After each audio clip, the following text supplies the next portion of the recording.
വഖഫ് ഭേദഗതി ബില്ല് പാസാക്കി കേന്ദ്ര സർക്കാരിനുള്ള ജനപിന്തുണയേറുകയാണ്. മുനമ്പത്ത് ഏപ്രിൽ 15-ന് കേന്ദ്രമന്ത്രി കിരൺ റിജിജു പങ്കെടുക്കുന്ന അഭിനന്ദൻ സഭ ചരിത്ര സംഭവമാക്കാനൊരുങ്ങി മുനമ്പം ജനതയും NDAയും. കേന്ദ്രമന്ത്രിമാരായ സുരേഷ് ഗോപിയും ജോർജ് കുര്യനും BJP സംസ്ഥാന അധ്യക്ഷൻ രാജീവ് ചന്ദ്രശേഖരൻ ഉൾപ്പെടെയുള്ള പ്രമുഖരുമൊക്കെ പങ്കെടുക്കും. ജിജീഷ് കരുണാകരനുണ്ട് വിവരങ്ങളുമായി. ജിജീഷ്, എന്താണ് മുനമ്പത്തുകാർ ആഘോഷിക്കാനൊരുങ്ങുന്ന രീതി?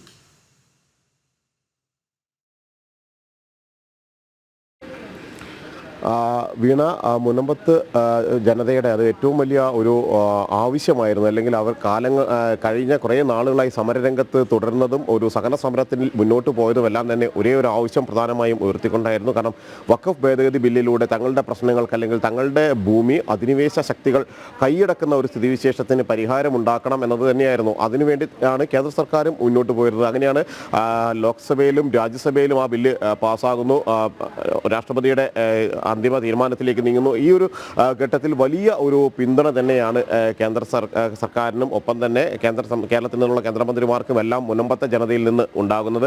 അവരെ സംബന്ധിച്ചിടത്തോളം ഇതൊരു ആഹ്ലാദ നിമിഷങ്ങളിലൂടെ അല്ലെങ്കിൽ ആ ഒരു ദിവസങ്ങളിലൂടെ തന്നെയാണ് കടന്നു പോകുന്നത്. സമരം പിൻവലിച്ചിട്ടില്ല, സമരവുമായി മുന്നോട്ട് പോകുന്നു, അന്തിമ വിജയം വരെ മുന്നോട്ട് പോകുമെന്ന് പറയുന്ന അതേ ഘട്ടത്തിൽ പോലും അതിൻ്റെ ഒരു പ്രതീക്ഷയുടെ കണങ്ങൾ മുനമ്പം ജനതയ്ക്ക് ഉണ്ടായിരിക്കുന്നു എന്നതുകൊണ്ട് തന്നെ വലിയ ഒരു സ്വീകരണം കേന്ദ്ര പാർലമെന്ററി കാര്യമന്ത്രി കിരൺ റിജിജുവിന് അടക്കം നൽകാനുള്ള ഒരുക്കത്തിലായിരുന്നു. കഴിഞ്ഞ ദിവസമായിരുന്നു അത്തരമൊരു പരിപാടി അവർ നടത്താൻ ആസൂത്രണം ചെയ്തിരുന്നത്. 9-ാം തീയതിയാണ്.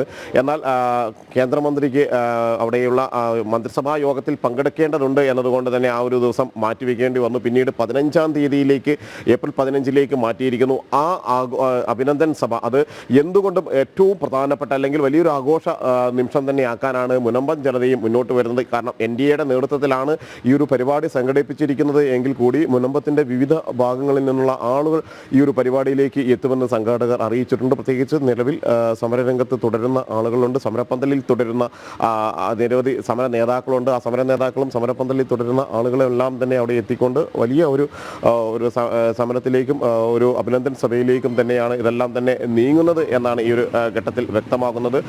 ശക്തമായ ഒരു പിന്തുണ തന്നെയാണ് അവിടെ പൊതുവായി ഉണ്ടാവുകയും ചെയ്യുന്നത്.